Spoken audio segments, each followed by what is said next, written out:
Shalom Aleichem Chaverim V'Yedidim. This week's Haftarah Parshas וישב, is a couple of parakim in the Navi Amos. Now it's interesting to note that in Psikta it is brought, why is he called Amos? Lama Nikra Shmai Amos, Shaya Amos Bil Shainai. He was very short, very straightforward, not elaborate in his words. He was difficult for him to express himself, and therefore a lot of things have to be studied and interpreted to understand what he really meant. And there's actually a lot of Mefarshim explaining the Nevuah of Amos. So in this week's Haftarah, there's a quote from Perek Bey's Pasuk Vav, and the Navi before that speaks about Al Shloisha Pishei Amain. Go through, all right, for this nation, I will tolerate the first three things that they did, but the fourth thing, no, that I can't tolerate. And then he gets to Koyamar Hashem, Al Shloisha Pisi Yisrael, for three things that the Yidden committed crimes, no, but Va'arba Lo Yashivenu.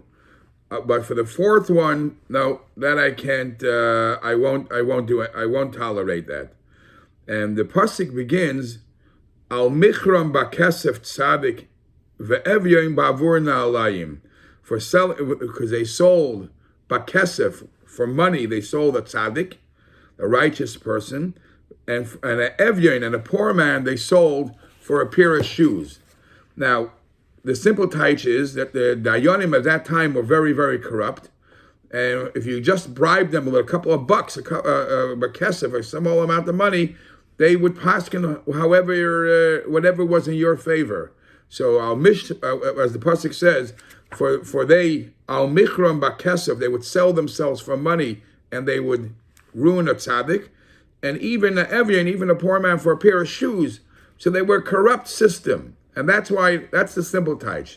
However, it says in the Medrash that this is referring to also to Yosef HaTzadik, because by Yosef HaTzadik, the Shvatim sold him al michram bakesef tzadik ve'evyim ba'arvor na'alayim. We learned in this week's parsha that he was sold to the Yishmaelim, and the Yishmaelim, the money that they got for the selling of Yosef, the Medrash says, they each brought themselves a pair of shoes. And that's the reference, the connection to this week's Parsha. And the question is obvious. Forget about what were they thinking, selling their brother, they thought he deserved the punishment. That you learn in the Parsha. But what's the significance? Why, Taka, did they use the money specifically to buy shoes? So it says in Pirkei de Rabbi Eliezer, that each one of them took some of that money, and it's discussed, for selling a person as a slave, you should have gotten much more money. All they could get is a pair of shoes for each one. But that's a talk for a different time. The reason they bought themselves pairs of shoes, so one of the Mefarshim on Pirkei de Rabbi Eliezer writes, because they thought that Yosef was acting like a big arrogant Balgaiva. And he wants to have leadership. He wants to become in charge. So therefore, they sold him as an Eved, as a slave, so he should become more humble and realize that he's not in charge. And they took the money and they bought themselves shoes, Leirmois, as a remez, Sharoi Liyoi Shachim Ba'afar, that he should really be more humble like the ground. And that was symbolic with why they bought shoes. There are other Mefarshim give different reasons why they specifically bought shoes.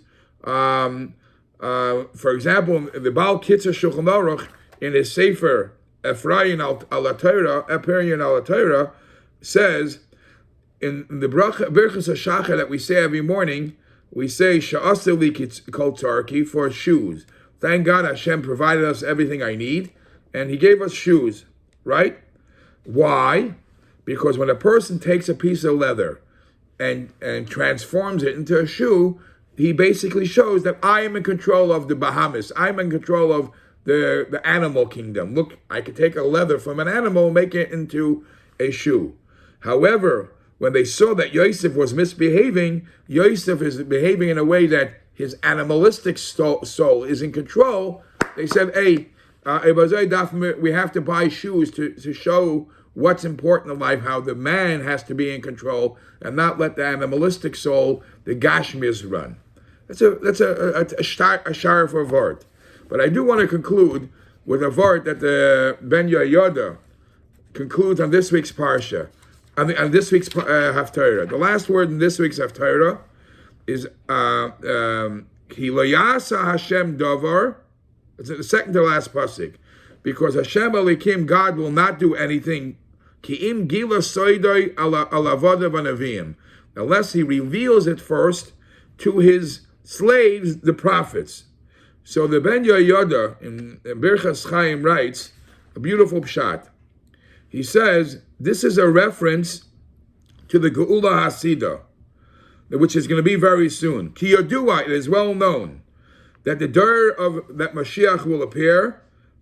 Yispashet limud hasoides harbe, the soides hatayra, Kabbalah and Chassidus will be revealed.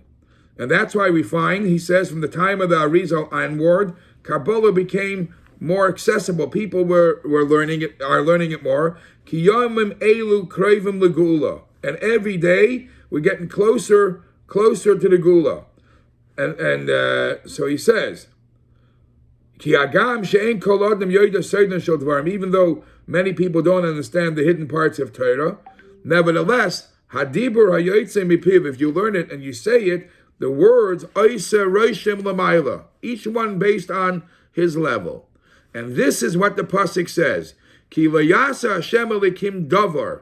God will not do anything ki im gila soidai, unless His soidai satira become revealed, and they become revealed through His neviim, through His chachamim, through His tzaddikim.